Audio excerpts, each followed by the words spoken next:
welcome. This is Allotment Life, where I take you around the plot with me and show you what I'm getting up to each week. Today on the plot I want to get your opinion on the raspberries that I've got growing, and I also want to spend some time cutting back the cauliflower. Now that that's finished, I need to get the leaves off so that I can dry the roots out. In other news, as I was walking into the allotments, I did just see the fox cub. Although it still doesn't look super healthy, I think it does look like it's getting a little bit better, so that's great news. If you're new here, I upload wildlife camera footage from the allotments at the end of each weekly vlog, and at the moment I'm trying to help the foxes get better from mange. Okay, let's head outside to the raspberries.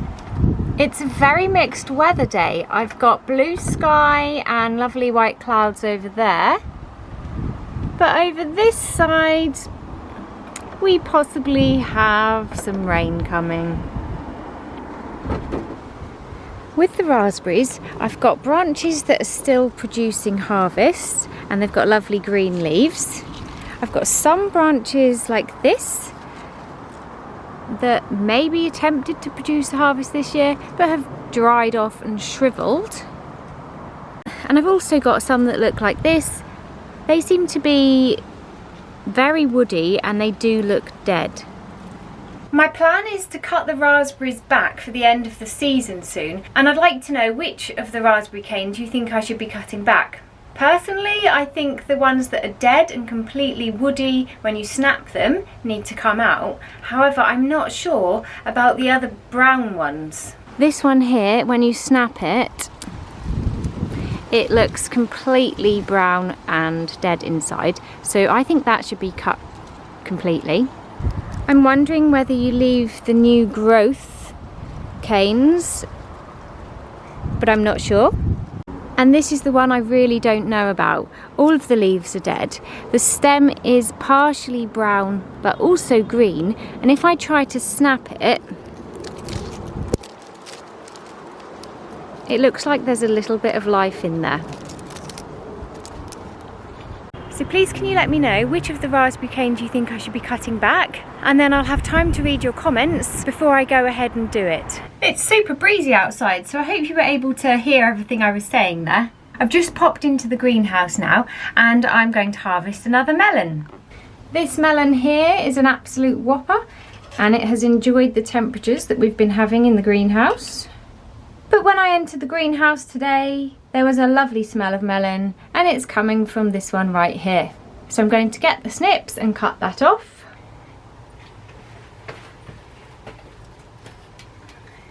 Wow. That's possibly the biggest melon I've ever grown. Whoa! Oh my goodness. In comparison to a pair of standard sized secateurs, that's the sort of size we're talking. It smells so nice. Ah, they're still attached. This is the fourth one of the year and possibly the final one.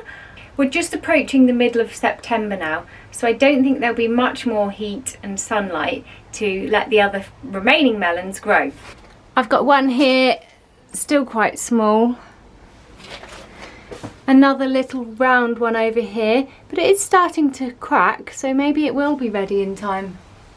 I'll keep you posted anyway. The next job I want to do on the plot today is to start cutting back the cauliflower. They've now finished for the year and I need to get them out of the ground. Some of the leaves I can use for cooking, and those that I can't or that are past their best can go on the compost. Change of plan, torrential rain. Yikes! Oh my goodness! The good news is that from inside my greenhouse I can see the water butt is working well. And that's actually nearly rather full. Okay, I need to concentrate. I'm going to set the camera up inside the greenhouse, pointing out at the cauliflower, and I'm going to go out there in the rain and see if I can cut at least some of it back.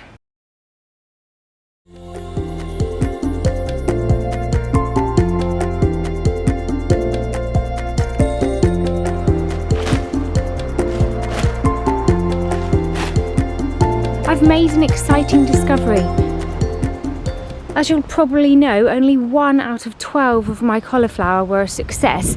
The others were all blind, which means they grew loads of leaves, but there's absolutely nothing in the centre. However, whilst cutting back just now, in this one here, we have the tiniest little cauliflower head. I'm going to pick that now. How exciting! Here we go, take a look at this. Just a little bit bigger than a golf ball, but perfectly formed otherwise. A late bloomer, mid-September, and we have a tiny cauliflower. That was a nice surprise. The weather has really turned now. I've done about half of the cauliflower and I'm going to leave the rest for another day because I don't want to get absolutely soaked. Whilst I'm in the greenhouse, I'm going to harvest some cucumber and some tomatoes. This melon is possibly a bit too big for the trog. Ah! I'll stick with the smaller things in here. The rain has now stopped and I'm going to venture outside. I think there might be a couple of raspberries to pick I spotted earlier. So we'll grab those now. Managed to get a few, that's good. I also want to grab some French beans as well. My bean pole structure is on the tilt, as you can see. But it's okay because I've already asked my allotment neighbour for a lesson next year in how to make a really secure structure. In principle, he said that I've got the plan right, but the poles are not really a good quality. They're very thin and I need to have thicker poles. So next year, hopefully the structure will be better, but for now, you know what, the beans are still growing, it's fine. Let's get them picked. It's very, very hard to do one-handed.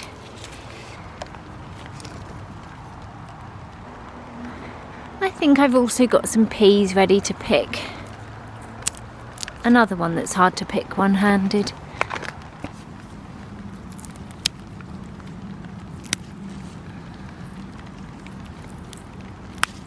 That's not bad at all for a mid-September harvest. Hooray! I forgot to include my little cauliflower as well. And the melon, the giant melon. Nice!